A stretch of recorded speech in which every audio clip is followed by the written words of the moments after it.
Эфирда яңалыклар вакыты, студияда Алсу Нуриева, сәмсез бүгінгі шығарылышның төп темалары. Қолабызның урамдарындағы яктырткычларны алыштыру эше башланды. Автор башкаручылар клубында чираттагы кичә узды. Әлмәттә Булат Вәлиев истәлегенә көрәш турниры үтте. Бүген шәһәрдә зур һәм күптән көтелгән вакыйга чынга ашырыла. Район җитәкчелеге тарафыннан урамдагы яктырткычларны алыштыру өчен финанс чаралар бүлеп бирү турында карар кабул ителгән. Беренче этапта 3528 һәм икенче этапта 3000-нән артык яктырткычны алмаштырачаклар. Ленин һәм Герцен урамнарында эшләр инде 4нче көн алып барыла. Тулырак алдагы материалда. Шәһәрне яктырту һәр шәһәрнең инфраструктурасының аерылгысыз өлеше. Ул караңгыда кешеләрнең уңайлы һәм куркынычсыз хәрәкәтен тәэмин итеп кенә калмый, шулай ук шәһәр архитектура образының мөһим элементы булып тора. Шәһәр яктыртуын урнаштыру кагыйдәләре билгеле стандартлар белән көйләнә. Әлмәт урамнарында 25 елдан артык кулланылган лампалар әлеге стандартларга туры килми башлады. Безнең шкафлар бик иске иде. Регулировать итү буенча бик халыкның да сораулары күп иде. Бүгенге көндә 169дан 70 шкафны алмаштырабыз. И шуның белән без уже читтән торып, урам утлары белән управлять алачакбыз. Беренче этапта 38 урамны яңа фонарьлар белән җиһазландырырга планлаштыралар. Алар арасында төп урамнар Герцен, Ленин, Шевченко шоссейные урамнары, Төзүчеләр проспекты һәм янәшәдәге урамнар. Яңа яктырткычлар энергияны саклап кына калмый, кеше күзләре өчен дә зарарсыз булачак. Яктылык температурасы табигый яктылыкка якын була, 3000 Кельвиннан артмаячак. Бу күбрәк сарырак төскә якын. Ул как раз естественный төс булып чутлана. Шуңа күрә bütün урамлары да 3000 Кельвин күләмендәрәк куелачак. Ну, аларның мощностьлары инде эшләү, яктырту сәләтләре һәрбер урамда категория буенча төрле булачак. Но 3000 Кельвин ул специалистларның рекомендовать иткән төсләре. Лампаларны алыштыру эшләрен киләсе елның 31 мартына кадәр тәмамлау планлаштырыла. Моннан тыш яктыртылмаган участоклар проблемасы хәл ителәчәк. Мәсәлән, Гафиятуллин урамында, Төзүчеләр проспектыннан Ахунов урамына кадәр һәм киләмәгән җәяүләр үтү урыннарында 164 өстәмә фонарь урнаштырылачак. Эш яңа ел бәйрәмнәрендә дә дәвам итәчәк. Ел тәмамлануга да санаулы көннәр калып бара. Декабрьнең 2 декадасы тәмамланды диярлек. Кемдер инде яңа елга яңа өметләр баглап бәйрәм ыгы-зыгысында яши дә башлады. Моның өчен җирлек тә бар. Калабыз бәйрәм күлмәген киде. Калабызның әле үзәк чыршысы рәсми рәвештә үз ишекләрен ачмады. Шуңа да карамастан бүген инде биредә бизәлгән һәм күңелле көй уйнап тора. Шуңа өстәп һәр вакыттагыча калабызда үзәк очрашу урыны булган шуалакта күптән инде тулы көченә эшләп килә. Мирзахитовлар һәм Хәбиб Рахмановлар гаиләләре бу кешене әле чыршы янына тәүге кабат килүләре. Яңа ел кайфын күтәрү өчен шулда бик җитте ди алар. Бик шу әлмәт гел мотор бизәлә. Ныгышый. Мотор. Сезгә кайсы катокмы, чыршы бизәп, нәрсәсе кайсы урын күрәшәде? Катокта, елкада бик мотор. Не. Ошой, икесе дә моторы. Әйбәт. Алсу һәм Радик Хәсәновлар да ялларын махсус шуалакка килү өчен көтеп алган. Кызлары Ралина Тимураевта шуарга ярата. Шуңа да биредә еш була. Безнең шәһәребез бөтенсә бик матур. Безгә кунаклар киләләр яңа елны каршы алырга Мәскәүдән. И без бик шат аларга күрсәтергә безнең матур шәһәрне, бөтен локацияларны алар берсә күрсәтербез.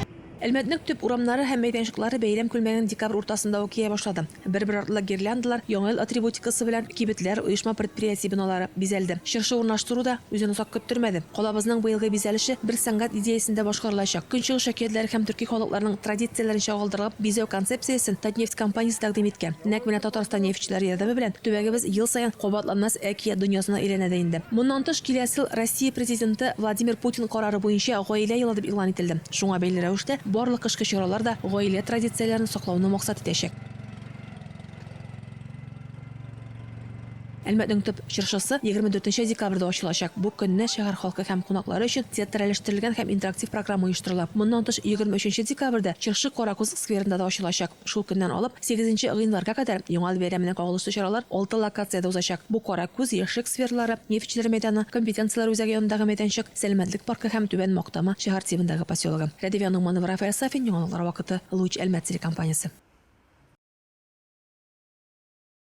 Яңа ел календарының бер әйләнеше тәмамланып, чираттагысы башлануы гына булса да, аны бәйрәм итәргә дип күпләребез көтә. Балалар бакчалары, мәктәпләрдә нәниләр өчен күңелле чаралардан тыш, яңа ел алды очрашуы иҗатка якын булган әлмәтлеләр өчен дә уза. Шуларның берсе Әлмәт автор башкаручылар клубында булып үтте.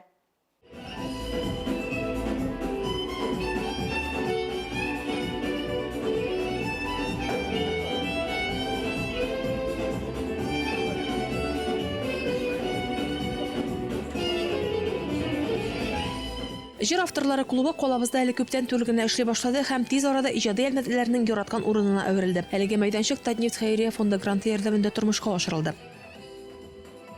В городе появилось все-таки место, которое людей сближает, делает теплую атмосферу, создает.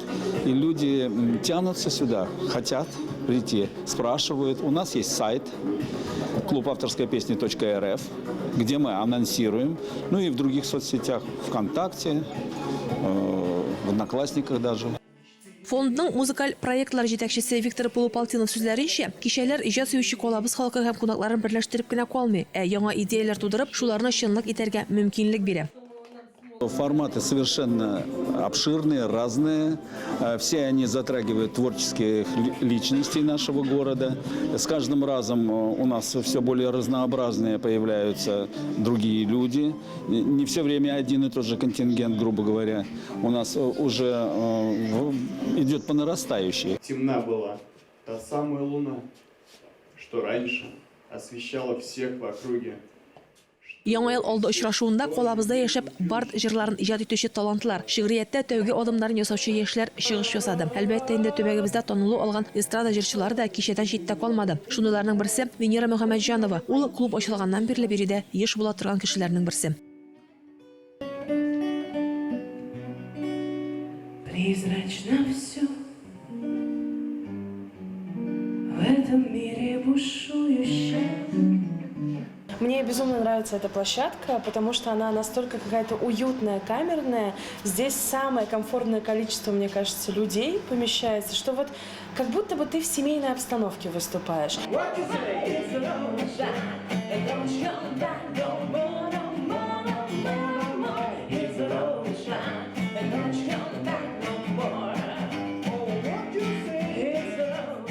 Монда очрашулар алга таба да дәвам итәчәк. Башкаручы авторлардан тыш биредә шигъри мизгелләр кичәсенә дә урын табылачак ди оештыручылар. Радионың Манов Рафаэль Сафин, яңалыклар вакыты, Луч Әлмәт телекомпаниясе.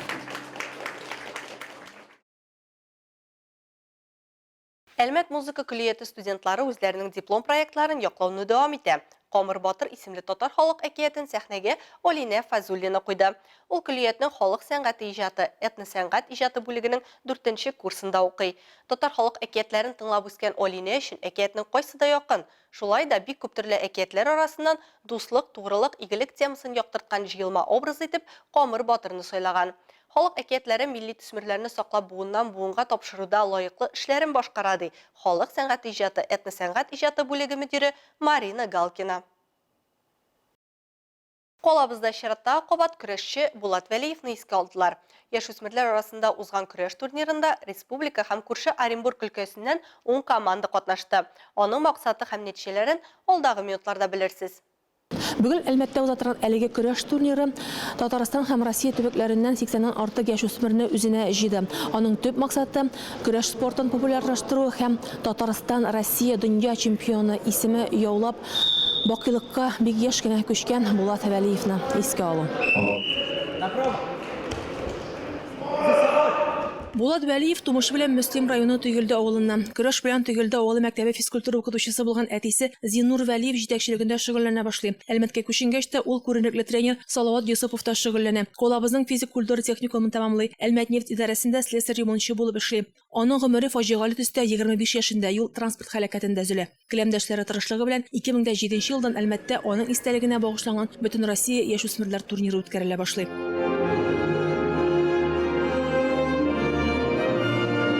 Таннефть спорт комплексына җыелган әлеге егетләр милләтебезнең көрәш традицияләрен лаеклы дәвам итүчеләре. Араларында күп тапкырлар көрәшеп, исемнәрен танытканнар да шактый. Муса Әнвәров Актаныш егете, данлыклы Илфир Әнвәровның нәселен һәм спорт нәтиҗәләрен лаеклы дәвам итүчесе. Әтисе булдырган команда белән республикада узучы төрле ярышларда катнаша. Бүген дә зур өметләр баглап килгән. Первенство Татарстанда беренче урын алган бар, өченче урын алган бар. Первенство Россиядә бердә калдым. Саат Фатхетдиновның ярышында 4 тапкыр җиңдем. Шулай күгенде мен Бабакайның призында 8 тапкыр беренче урын алдым. Анвар Ильфат Закиевич турнирында Актанышта Захарил. Муса кебек егетләр биредә 80-ннән артык барысы да активлар, барысы да көрәш спортының лаеклы дәвамчылары ди. Турнирның баш хөкемдары Руслан Нургалиев. Кем җитезрәк, кем көчлерәк, шундый егет тотайында, тоже үзенең хитрыслары бар көрәшнең. Кемдер алҗап китә, шул алҗаганны көтә, бүтән көрәшче, соннан азакта җиңәргә тырыша. Үзләренең көчләрен сынайлар, гомумән көчле һәм җитезе ташак дип уйлыйм. Актанышлар көчле күренә, Актанышлар шаулы көчле малайлар бар. Әлбәттә. Ярыш нәтиҗәләре буенча беренче урынны Әлмәт командасы яулады. Икенче һәм өченче урыннарны Актаныш һәм Баулы район көрәшчеләре бүлеште. Рәдифә Нурманова, Рафаэль Сафин, яңалыклар вакыты. Луч Әлмәт телекомпаниясе. Бүгенге чыгарылышта шулар иде. Мин Алсу Нуриева һәм монтаж операторы Динара Гайнетдинова сезнең белән сау булашабыз. Исән сау булыгыз.